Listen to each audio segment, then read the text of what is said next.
আজকে আমরা আলোচনা করব আপনার পশুর যদি পক্স ভাইরাস মানে বসন্ত হয়, আপনার গরুর যদি বসন্ত হয় তখন আপনি কিভাবে বুঝবেন, ঠিক না? তার লক্ষণগুলা এবং তার চিকিৎসা নিয়ে পূর্ণ বিস্তারিত আলোচনা থাকবে আজকে এই ভিডিওটি ধৈর্য সহকারে দেখবেন, এতে অনেক কিছু শিখতে পারবেন ইনশাআল্লাহ।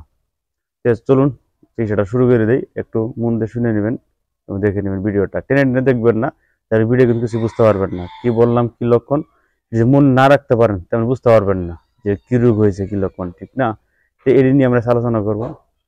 এখন আপনারা অনেক কিছু পালন করে থাকেন, গরু, মহিষ, ছাগল, ভেড়া, হাঁস, মুরগি, কবুতর, যেটাই বলেন না কেন, সবকিছুর কিন্তু একটা রোগ আছে, তার কিছু লক্ষণ আছে যেগুলো দেখে কিন্তু আমরা বুঝতে হবে যে কোন রোগটা হয়েছে, কি চিকিৎসা দেওয়ার লাগবে, কিন্তু আপনারা জানেন। ঠিক আছে, আজকে আমরা আলোচনা করব পশুর যদি পক্স ভাইরাস মানে বসন্ত রোগ হয় তা আপনি কিভাবে বুঝবেন আর কিভাবে চিকিৎসা দিবেন, সেটা আজকে আমি আলোচনা করবো। ভিডিওটি ধৈর্য সহকারে দেখবেন।